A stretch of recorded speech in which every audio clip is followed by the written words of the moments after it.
സ്കൂളിനെ കുറിച്ച് ഒരു സർവേ നടത്തുകയാണ്.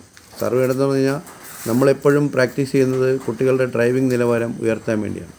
അപ്പോൾ അതിൽ ചില കുട്ടികളൊന്നും നമ്മൾ അയക്കുന്ന വോയിസ് മെസ്സേജുകളോ വീഡിയോ മെസ്സേജുകളോ ഒന്നും കേൾക്കാറില്ല.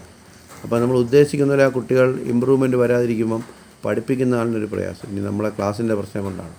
പക്ഷേ അതിൽ നമ്മൾ ആദ്യം പറഞ്ഞ പോലെ പഠിക്കുന്ന കുട്ടികൾ രണ്ട് വിഭാഗം കുട്ടികളുണ്ട്. ടെക്നിക്കൽ നോളജ് അഥവാ മാൻ ഓവർ ഉള്ള കുട്ടികളും ഇല്ലാത്ത കുട്ടികളാണ് ഡ്രൈവിങ്ങിൻ്റെ കാര്യങ്ങൾ പുറകിലോട്ട് പോകുന്നത്. അപ്പോൾ അതിന് അവർ സ്വയം പ്രാക്ടീസ് ചെയ്ത് ഡെവലപ്മെൻറ്റ് ഉയർത്തുക എന്നല്ലാതെ വേറെ മാർഗ്ഗമില്ല. മിസ്റ്റർ മിഥുൻ, നമ്മളെ ഡ്രൈവിംഗ് സ്കൂളിനെ കുറിച്ചുള്ള ഇപ്പോൾ എത്ര ദിവസത്തെ ക്ലാസ്സായി?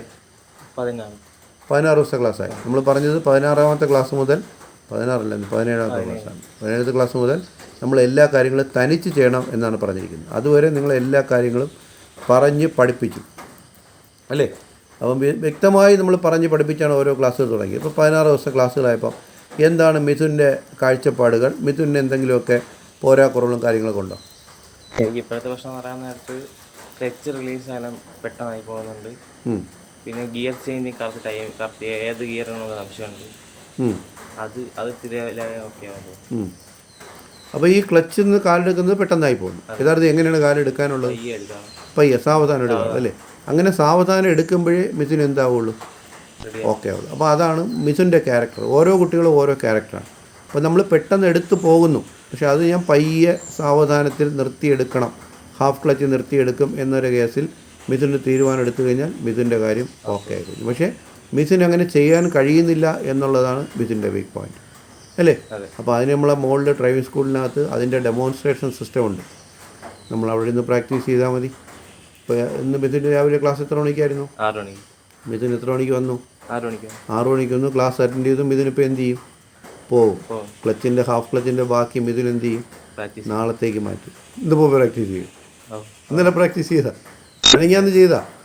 ഇന്ന് ഞാൻ ചോദിച്ചില്ലെങ്കിൽ ചെയ്യോ? ഇല്ല. അത് മിഥുൻ ചെയ്താലേ എന്ത് ചെയ്യുള്ളൂ, കര കയറുള്ളൂ. മിഥുന് ഹാഫ് ക്ലച്ച് കിട്ടില്ല എന്നും വേണ്ടി ഞാൻ ഉറക്കമൊഴിഞ്ഞിട്ട് കാര്യമില്ല, ഞാൻ വിഷമിച്ചിട്ടും കാര്യമില്ല. ആ വിഷമം ആർക്ക് വരണം? മിഥുന് വന്നാലേ ഇമ്പ്രൂവ് ചെയ്യാൻ പറ്റുള്ളൂ. രണ്ടാമത്തെ ഗിയർ ലേസ് എന്ന് പറഞ്ഞ് മാറ്റാൻ പറ്റുന്നില്ല. നമ്മൾ ഫസ്റ്റ് ഗിയറിൻ്റെ ഒരു വണ്ടി എടുത്തു കഴിഞ്ഞാൽ ഓരോ ഗിയറിനും ആവശ്യമായ സ്പീഡ് വരുത്തി എത്രയും പെട്ടെന്ന് ഏത് ഗിയറിലെത്തണം? 4th gear. നമ്മൾ ആ 4th ഗിയറിലെത്തുന്ന സ്റ്റേജുകൾ നമ്മൾ ആക്സിലേറ്റർ കൊടുത്താണ് നമ്മൾ ഓരോ ഗിയറിലും എത്തേണ്ടത്. ആക്സിലേറ്ററാണ് ഇമ്പോർട്ടൻറ്റ്. ഓരോ ഗിയറിൻ്റെ സ്പീഡുകൾ നമ്മൾ പഠിപ്പിച്ചു തന്നിട്ടുണ്ട് അല്ലേ? അത് നമ്മൾ മനസ്സിലാക്കി കഴിഞ്ഞാൽ എന്ത് ചെയ്യാൻ പറ്റും? പഠിക്കും. അപ്പോൾ അതിന് ആര് വിചാരിച്ചാലേ പറ്റുള്ളൂ. മിഥുൻ ഡ്രൈവിംഗ് സ്കൂളിൽ നിന്ന് പഠിപ്പിക്കാതെ ഇരുന്നിട്ടുണ്ടോ? ഇല്ല. ഡ്രൈവിംഗ് സ്കൂളിൻ്റെ ഭാഗത്ത് എന്തെങ്കിലും കുഴപ്പങ്ങൾ അങ്ങനെ ഉണ്ടോ? പക്ഷേ ക്ലാസ്സുകൾ എന്താണ്, സ്ട്രിക്റ്റ് ആയിപ്പോയി. ഇത്രയും സ്ട്രിക്റ്റ് വേണ്ടേ?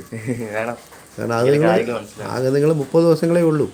അപ്പോൾ യഥാർത്ഥത്തിൽ പട്ടാളക്കാരെ ട്രെയിനിങ് പോലെയാണ് ട്രെയിനിങ് തരുന്നത്. മിസ്റ്റർ ക്ലാസ് ഇങ്ങനെ വേണ്ടെന്ന് മിസ്റ്റർ ഗോവിന്ദകൃഷ്ണൻ അഭിപ്രായമുണ്ടോ?